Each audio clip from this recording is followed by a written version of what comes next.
Of champions, Bill Werner, he's standing by with more. There's a lot going on in these two classes today. The Super Trackers will be making their debut on the mile. The class is comprised of young guns and experienced veterans wanting to hold them off. The Sportster Performance champion Jess Roeder returns with his #1 plate for the first time this season. He'll give current points leader Gary Rogers a real run for his money today. If you follow motorcycle racing, you're familiar with the Hayden Brothers. Nicky and Tommy Hayden compete in the AMA Road Racing Series, and both are having winning seasons. Today, the third Hayden brother, Roger Lee, makes his professional debut in the Sportster class. He's with JB Norris. When I was 16 years old, I was talking to my dad about getting my driver's license. Roger Lee Hayden has something else on his mind today for his 16th birthday. What are you up to today, partner? Well, today I turned 16. I'm not really getting a driver's license. I'm getting a pro license. So that's the best birthday present, getting to ride the Springfield Mile for the first time. I imagine you've been dreaming about racing at this racetrack forever. Yeah, I remember when I was just little coming up here watching Parker, Davis, and all them. That's always what I wanted to do. By virtue of his 2 wins, Rogers is atop the point standings with Sean Russell and Robert Miller tied for second. But he's not thinking about championship today. He's thinking about Roeder. Oh, he's real tough always whenever he sets foot on these 883s. You know, a lot of guys came out for Springfield that haven't been running the last couple, but I think that we got an upper hand since we did run them. You know, we've been racing 2 weeks now, and we got our bikes figured out. They're still maybe trying to figure a little bit out. But I think that we got a shot at this thing today. If everything goes right, my bikes are running real strong, and hopefully we'll be there at the end. Jess comes from a famous dirt track racing family. His dad, George, was one of the best in the 60s, and brother George II is a contender on the Grand National Series. Jess is trying his hand at road racing this year, and Springfield is the first time he gets to ride the #1 plate from his Sportster Performance Championship last year. Pretty neat feeling to be running that #1 plate.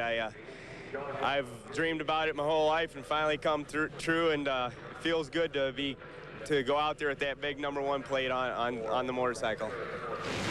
And here at Springfield, you've had a lot of success. Yeah, we've won here twice. We've also had a lot of failure, or a lot of heartbreak here. We were leading last year at Labor Day racing pro. While that was a heartbreak, it was a battle loss, but not the war. The #1 plate eventually went to Jess Roeder in the Sportster Performance Championship. And he knows that there are more than 2 guys out there that can win the race, but for him, Gary Rogers is uppermost in his mind. He's always been tough. He's always going to be tough. He's going to be one of the top guys. There's a lot of other tough guys out there, but he'll definitely be one to contend with. When we return, we'll see Rogers, Roeder, and the rest of the Sportster Performance riders go at it in the main event. The Harley-Davidson Sportster Performance Series is brought to you by Screamin' Eagle Performance Parts and the Harley-Davidson Motor Company. The fans are filing into their seats as we take a look at the starting grid, of course set up by the results of the heats. McCoy, Hart, and Roeder all came through as winners of their heats. Russell, Morgan, and Byer were second place, and so on down the line. There will be 17 bikes that will take to the starting grid here. Roger Lee Hayden, the last qualifier in his heat, just barely made the field. So he's got a lot to learn on his birthday. Green flag is waving, and a clean start, which is very important, of course. And Jess Roeder wheelies the #1 plate into turn 1. Bill, it looks like he's determined to show him who's the champion right off the bat. Boy, he did get a great start, and he seems like he's disappearing out the front door. With that kind of lead so early in the race, this might be a runaway. They've gone single file down the back straight with Jess Roeder and a half-dozen bike-length lead. Amazingly, even with a lead like this, that spring effect of the air, the draft, they can still reel him in. So Roeder out in front, and they have, in fact, drawn a lot closer. It is a swarm of angry bees. And behind Jess Roeder, in second spot, it's Sean Russell out of San Jose, California on the Bartels bike. Well, that insurmountable lead within 1 lap has just disappeared. Sean just worked his way to the front using the draft. Let's see if Roeder is able to do the same to him. Roeder coming back into second spot now. These guys will swap positions every chance they get. Willie McCoy running in third. He leans it in, sets a foot down, and Roeder goes back to the lead. Boy, this is going to be a dogfight. You can tell it's going to be a drafting war, and the guy who makes the right decisions will be coming out on top. Roeder once again to the point. Russell tucked in behind McCoy in third spot. Look at the string of bikes behind, and look at the number 53 of Gary Rogers. He is buried back there. Qualified third in his heat, started ninth, and he is worse than that right now. Yeah, he's in a passel of guys, and he's got to work himself free to get to the front if he wants a shot at winning this thing, but the race has still got time to go. Roeder, Russell, and McCoy, and then it's a three-bike duel for fourth spot, led by the number 98 machine of Brett Beyer. Well, you can see Gary Rogers. He's not cutting into that lead that the leaders have, and he seems mired back there. He may be struggling, maybe a bad tire choice. Also in that battle back there for fourth position is the 83 bike of Paul Morgan, the third. But there's the big scramble that contains Gary Rogers, and there is Rogers. I mean, this is bad news for the guy that won the first two races of the season. Well, he's definitely struggling out there. He's not making headway, and the pack up front is slowly pulling away from everybody else. The second pack is not really making a lot of headway on the leaders. Those three have settled down into a nice pace, content to swap positions but not give up any of the real estate they've worked so hard to get. Rogers is really in difficulty, but ever so slightly edging his way to the front of his group. With this three-rider duel up front, they can help each other, pull away from the pack behind them. I mean, I think this is going to be a three-man shootout, a good one at that. Willie McCoy moves up into second position. Roeder still holding the lead. You can feel the draft down the front stretch coming, though. As down the back straight, rather, there's Roeder. McCoy in second. Russell has dropped back to third, but they have changed positions, and everyone except McCoy has led at one time or another. It's interesting when you see Sean Russell tuck in behind his bike. He's got the smallest body. He's got the bodies all the tuners dream about. With that little bit of a margin now, Roeder opens up the gap once again, but here they come in the draft, and in unison, lean it in. Maybe Willie McCoy is just feeling them all out. He hasn't lost anything. I think he's just doing a little thinking out there. First casualty, Mike Hacker on the back stretch in the 1-800 Fast Hog Maroney's machine out of the race. Oh, look at those sweeping turns going into it. Roeder takes that high line going in. He left a little room for Russell. That might be just too much.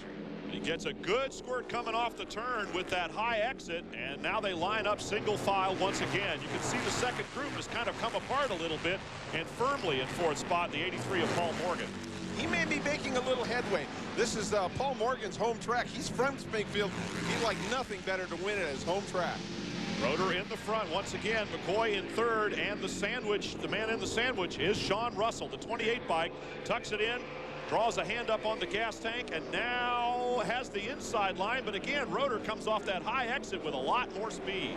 Yeah, he's sacrificing distance for speed. Right now it's paying off, but you hate to open the inside door to anybody, especially on the last lap. I mean, it's just leaving too many opportunities for people. And it looks like Willie McCoy may have lost the gap just a little bit. Roger Lee Hayden started 16th, and that's where he's running right now. We'll be back in just a moment and resume the battle up front here at the Springfield Mile. Stay with us.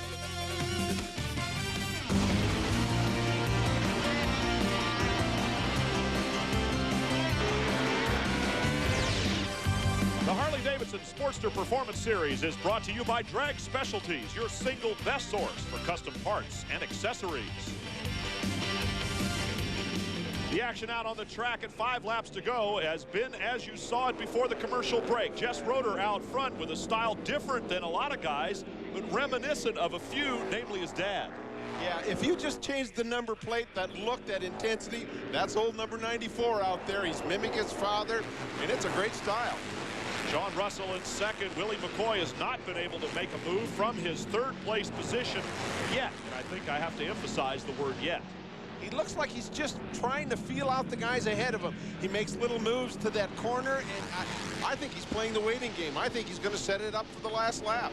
Jess Roeder out in front. The 83, you can see if Paul Morgan is in the neighborhood, but is not yet in contention. He's going to have to take it by inches. He's not going to get that much real estate all at once. From where he started out, he may well be the fastest guy in the racetrack. He's come into that lead group slowly, but it looks like he's going to be a player. A little bit of a wiggle down the straightaway there for Morgan as he leans it in behind the 3 leaders. Jess Roeder has held the point most of the time. Russell has had it occasionally, and McCoy is just poised to pounce. Boy, this is just going to be a last lap shootout. You can sense it. They're feeling one another out. I mean, Roeder is just setting a blistering pace, but he's leaving those high entrances. You just know something's going to happen. Roeder pokes a pretty big hole in the air for Sean Russell to take a run at him, but off that high exit, he seems to come out of there in the lead every time. And Russell has not been able to make a move. He certainly has a few opportunities to set one up. Now he comes on the inside, and this time, no, it looked like he had position, and Roeder just squirts away.